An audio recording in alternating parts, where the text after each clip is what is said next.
Incendie en cours à l'usine Lubrizol de Roanne, Christophe Castanet se rend sur place. L'incendie de ce bâtiment classé Seveso est toujours combattu par 200 pompiers et 60 véhicules. Le préfet appelle les habitants à limiter leurs déplacements et prévient d'un risque de pollution de la Seine. Un important incendie s'est déclaré dans la nuit, peu avant 3 heures du matin, dans un bâtiment de l'usine Lubrizol, à Roanne, qui fabrique des additifs pour lubrifiants. Il s'agit d'un site classé Seveso, c'est-à-dire sous surveillance en raison des matières premières qu'il utilise. L'incendie est circonscrit mais n'est pas éteint, a indiqué à la mi-journée un membre des sapeurs-pompiers. Certains produits ont été évacués du site, a-t-il expliqué au ministre de l'Intérieur Christophe Castanet arrivé sur place. On ignore à ce stade les causes de ce sinistre, dont l'impressionnant panache de fumée est visible à plusieurs kilomètres à la ronde. Il y aura une enquête judiciaire, a déclaré Pierre-André Durand, le préfet de Seine-Maritime. À cette heure, aucune victime n'est à déplorer. Le préfet a également évoqué un risque de pollution de la Seine en raison de cet incendie. On continue de lutter contre le feu avec un risque de pollution de la Seine par débordement des bassins de rétention, a-t-il déclaré devant la presse.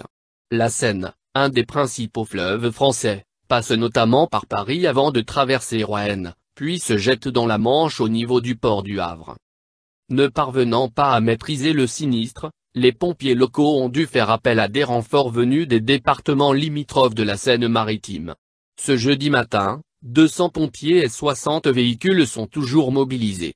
La préfecture de Seine-Maritime a confirmé à nos confrères de France Bleu avoir activé un centre opérationnel départemental, CODE. La priorité des services de secours est de protéger les produits dangereux qui se trouvent encore dans l'usine en feu afin d'éviter un suraccident, a déclaré Jean-Yves Lagalle, responsable des pompiers de Seine-Maritime. La priorité des priorités c'est les installations intérieures de l'entreprise qui ne sont pas encore touchées, a-t-il dit, ajoutant que 2 usines classées Seveso seuil bas à proximité de l'usine en feu ont été évacuées. Les sapeurs-pompiers pataugent dans 3 ou 4 cm d'hydrocarbures. Ce type de fun c'est un pack avec de l'eau, il faut mettre de l'émulseur, un tapis de mousse, a dit M. Lagalle. C'est un feu extrêmement dangereux pour la sécurité du personnel, a-t-il ajouté, qualifiant l'incendie d'hors norme. Le feu a pris dans un stockage de produits conditionnés type additif pour lubrifiant, a expliqué la direction du site, qui a mis en place une cellule de crise. Les explosions, très impressionnantes, sont liées à des fuites d'huile, rapporte Paris-Normandie. Des mesures de sécurité adaptées à la situation. Les habitants de 12 communes dont Roanne sont invités à rester chez eux et un périmètre de 500 mètres autour du site a été évacué. Le préfet de Seine-Maritime a appelé les habitants à limiter leurs déplacements et a annoncé qu'il avait lancé des recommandations de mise à l'abri. Nous avons mis en place des mesures particulières pour les personnes les plus sensibles, fermer les établissements scolaires, et si c'est impossible, demander au personnel et aux élèves de rester confinés. Même chose pour les maisons de retraite, a ajouté Pierre-André Durand lors d'une conférence de presse ce matin. Il n'y a pas de toxicité aiguë sur les principales molécules dans la fumée qui se dégage, selon les premières analyses, a déclaré le préfet de la Seine-Maritime.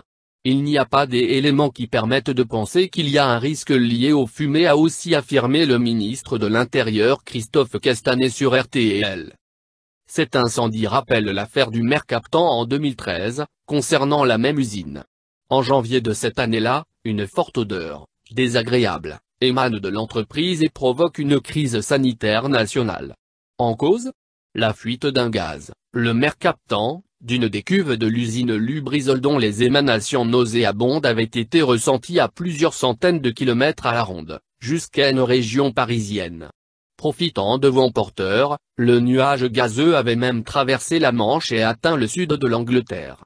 Les opérations de neutralisation avaient duré plusieurs nuits. L'enquête avait établi que cette fuite de Mercaptan était liée à une erreur